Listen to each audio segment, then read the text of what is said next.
is OP as a team, and that we can tell from Ark of Osiris League.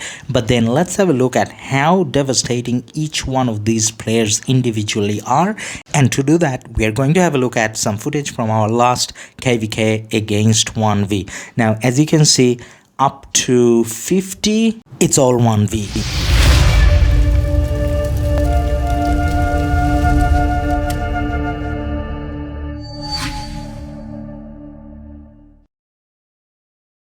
Let's check out some of the lineups. Let's have a look at the commanders they're using. Obviously, every single commander is maxed for the top few ranks, I would assume. And you can see that they're using the latest and greatest commanders. Now, it's probably worthwhile noticing that Honda does have a place in most of the lineups. And you have your typicals, as in you have your Trajan and Constantine, you have Guan definitely there, you have Nebu YSG, you have your XY and Williams, you do see some Amanitore and Artemisia popping up here and there. There's some Mulans here and there as well, but if you want to call it a staple, I don't think Pakal and Herald kind of makes that cut based on some of the marches that we saw, even though there are Pakals and Heralds here and there. Now let's have a look at our defense. Now this is how I have set it up at the moment. I kind of change it around the positioning here and there a little bit, but I don't think I changed the marches. Now one of the biggest weaknesses that I have is that my XY is only 5511 and my William I think is 5551. Now I wake up, usually find myself at around 70 to 80, and then I try to kind of fight my way back, and when I do, I stay there within the top 20 for about 5 minutes, and then I'm back within the 50 mark. So we are going to try a few Lost Canyon matchups here. I think this is where you guys can get a feel of how I'm trying to match up and how I'm going about it. I'm gonna make some mistakes on the along the way as well.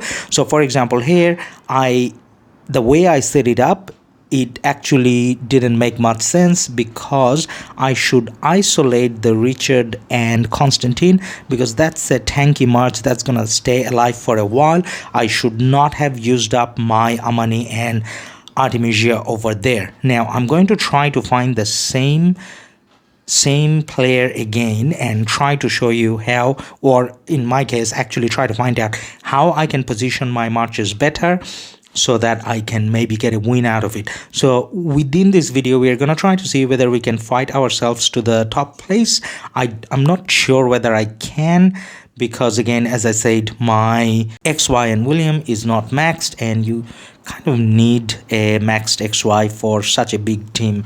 I mean, to face players from 1V even within Lost Canyon. Now I'm trying to set it up in a different way so that I'm kind of not targeting the Richard and Constantine from the opposition player at all, and this way I think I have a better chance because that march is just going to be isolated and not doing anything, whereas I'm going to try to take out their Guan and Alex fast, which is what I'm kind of doing here.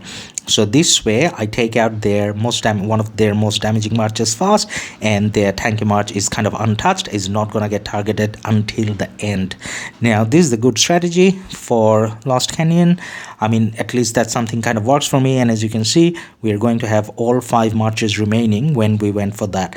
Now let's see whether we can find someone else that we can find. Most of these players have either the same amount of points as me or they have a bigger power, so it's hard to find easier players. Now I did manage to find someone with lower power than me, so let's see how this kind of goes. So over here I'm going to try to see whether my Amani takes out that Richard again. Now because in this case there's no way to completely avoid that Richard, so I'm gonna let Amani handle that, and I'm going to face up in a way where my Trajan is facing their Guan, because I want my Guan to last a little bit longer. So that was the mindset here, to see whether my Guan, because my Guan has Leo, whether it lasts a little bit longer. Now if I had a maxed XY and William, I would probably put it where my Nebu and YSG is. That way my XY and William would be hitting multiple targets from the start. You may have noticed that my XY and William only starts hitting multiple targets after it takes down the first enemy Guan. But then even though I kind of feel like my XY and XY and William is not in the right position in most cases, I kind of don't have a choice, because if I do put it in the right location where I want to, which is more central, then my XY and William is just gonna die, because again they're just 5-5-1-1 and 5-5-5-1. Now in this case, I'm looking at a video where I'm looking at a recording where I'm being hit, and that happened whilst we were recording this. So we're just looking at see how they position their XY and William. That's the ideal position of XY and William. You kind of want that to come in the central position, so the opponent here is doing it the right way. And as I explained, not that I don't know that that's the right position, I kind of can't afford to. I tried it and then my XY and William kind of dies too fast. Now I'm going to change up my lineup a little bit. There's no special strategy here. You just have to keep changing that a little bit so that your opponents can't just hit you in the same way and then get a win out of it, so that they kind of have to think a little bit as well. Now we're going to try someone a little harder now. So they do have a little less point than me, but I think their commanders are still maxed. So let's see how this kind of goes. So the way I'm lining this up, I actually liked the way I lined it up.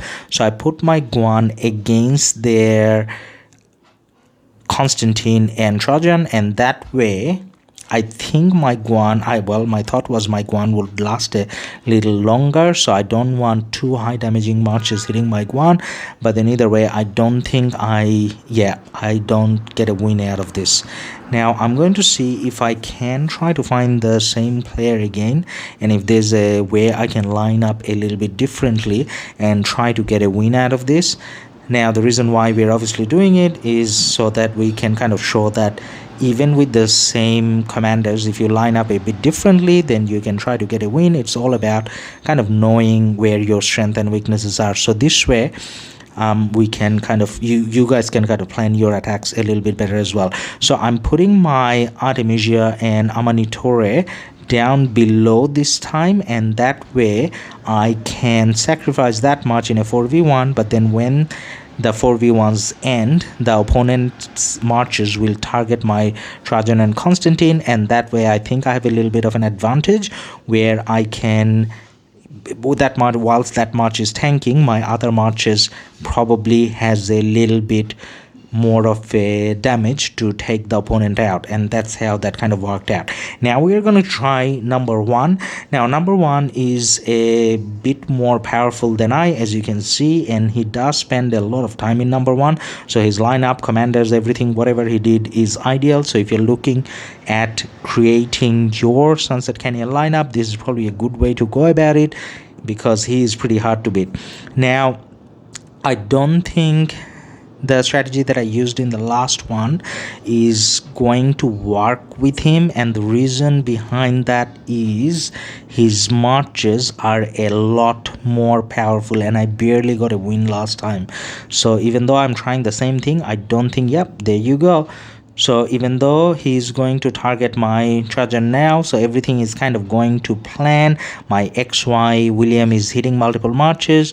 My Nebu and YSG is in a central position, but generally speaking, the opponent marches are a little bit too powerful for me to get a win out of this, so I'm not going to. But does that mean we can't get a win out of this? Now let's try a couple more times, or at least one more time, and see whether we can try something to get a win out of this. Now I think ideally I need to lane up against this guy, and I need to again, I don't think what I'm doing here is right, because my Guan here is going to be under pressure. Okay, this looks a little bit better. this actually looks a little bit better. But the main issue that I have here again is my Nebu is the central march, and as you can see, my XY and William in the beginning, I'm not too sure whether it's hitting multiple marches, because it looks like it's not touching the XY and William, and it's not touching the Trajan either. Only after defeating the opponent's Guan, I think I started hitting multiple marches. But it does look like it's quite close. I don't think I'm gonna get a win out of this because my XY and William. Now why? Because I'm making a sunset video, and if I care about it, why am I not maxing my XY and William? Because, well, I have to max my rally and garrison marches first. So I did max a garrison, which is Amani and Arti, and I'm working on my Pakal and Herald, and then I'm probably gonna work on Gilgamesh. Nebu I have maxed already. So that being said, I don't have the capacity to go for Trajan. Not Trajan. I don't have the capacity to go for XY and William. So XY and William max definitely would have been an easy win out of it. Now I changed up the position of my Trajan and Guan here. So this is the position where I don't think I should win. So I'm actually going to be shocked that if I get a win out of this, because my Guan died much faster here, and that's a scenario where I don't think I should get a win. But then it does look like it's getting pretty close. Is there a possibility of getting a win? Ooh, getting very tight. So yeah, I may actually be luckier and get a win. Now that's an example of randomness in Lost Canyon and Sunset Canyon. I don't think I deserve that win, but you know what? You get what you get. Hope you like this video. For more, like and subscribe.